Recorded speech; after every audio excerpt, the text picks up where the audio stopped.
Cannibalism. Could you eat a whole human being? With the help of a doctor, a scientist and a chef, I set out to see if it's possible. Cannibalism. Part 10. Blood. Supposedly, vampires sustain their immortality by drinking human blood. But what about cannibals? From 1977 to 1978, Richard Chase, the spree killer, cannibal, and necrophile nicknamed the Vampire of Sacramento, ate his victims' remains and drank their blood. As a sadist, he raped their corpses, cut off their nipples, and on at least one occasion stuffed dog feces down their throats. With blood splattered up the walls, floor, fridge, cups and cutlery. Like a vampire, he said his motive was the belief that his organs were crumbling to powder, and that the only way to restore his health was to drink their blood. But did he? And if so, how much? Blood is a fluid which delivers oxygen and nutrients to our cells and transports metabolic waste away. Comprising of 55% plasma, which carries platelets, cells and antibodies, 44% red blood cells carrying oxygen, and 1% white blood cells and platelets to help fight infection, disease, and control bleeding. We make 2 million new red blood cells a second, with roughly 3 to 5 million in a single drop of blood. With plasma made up of 90% water and 10% proteins, electrolytes, vitamins and nutrients like glucose and amino acids, it makes sense why someone would consider drinking blood as a life-giving fluid. Across countless war zones are tales of soldiers drinking the blood of their foes. Like the Croatian death camps of the Ustasha fascists, who it is claimed drank from the slashed throats of their prisoners, and amongst the Colombian paramilitary, who drank blood believing it would make them better killers. From Steve, our average UK male, with blood making up 8% of his body mass, a cannibal could siphon off 9 pints. According to both the Red Cross and the Mayo Clinic, each pint of blood contains roughly 625 calories per pint, which at a total of 5,625 calories could keep you alive for just over 2 days. But it won't. It'll kill you. Having shot Teresa Wallin, it is said that Richard Chase, the Vampire of Sacramento, had severed her carotid artery and using a yogurt pot had drunk her blood.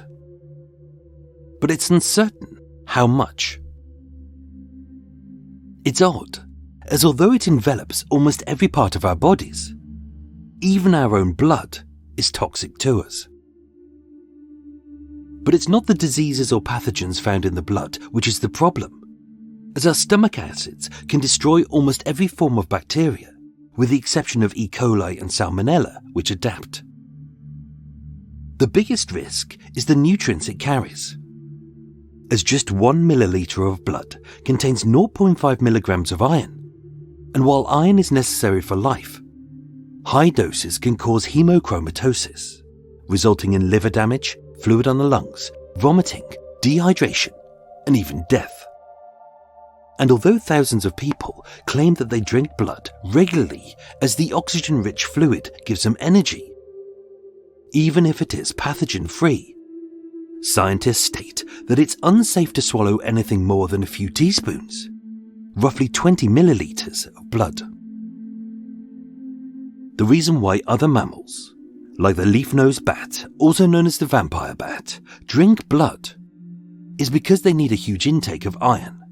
So during each feed, which requires them to drink almost 1.5 times their body mass in blood, when ingested, a mucous membrane prevents too much iron from getting into their bloodstream. Blood is toxic to every mammal, but as humans, when eating meat, we get around that by draining it first and then cooking it.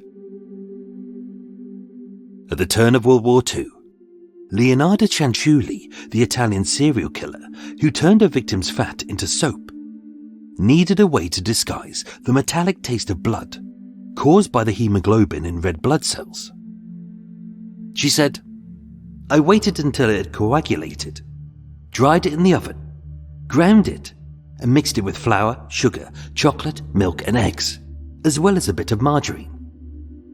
I made loads of crunchy tea cakes and served them to the ladies who visited. They were really sweet." Many cultures use animal blood in food, especially in black pudding, also known as blood sausage.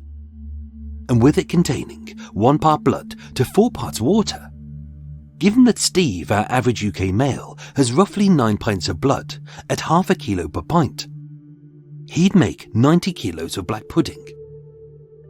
And with the quality stuff selling for £15 per 1¼ kilos, a cash-conscious cannibal could earn themselves £1,080 for just a few hours' work. In truth, biology proves it's unlikely that many serial killers who claim to have drunk blood actually did. Or if they did, it's quite likely to have been just a few teaspoons, but it definitely wasn't a pint. Especially as when expressed from an artery and exposed to the air, blood coagulates within 2 to 8 minutes. It's more likely either to gain a reputation for a deluded religious belief, owing to psychosis, or simply to plead insanity in a country where the death sentence exists. Though the drinking of blood is more often a ploy, but one which the press happily regurgitates to sell newspapers. On the 8th of May 1979, with his defence hinged on mental illness, Richard Chase was found guilty of 6 counts of first-degree murder. The jury having rejected his insanity plea, and he was executed by gas chamber. Join me tomorrow to uncover what are the best parts of a human body to eat. Yum!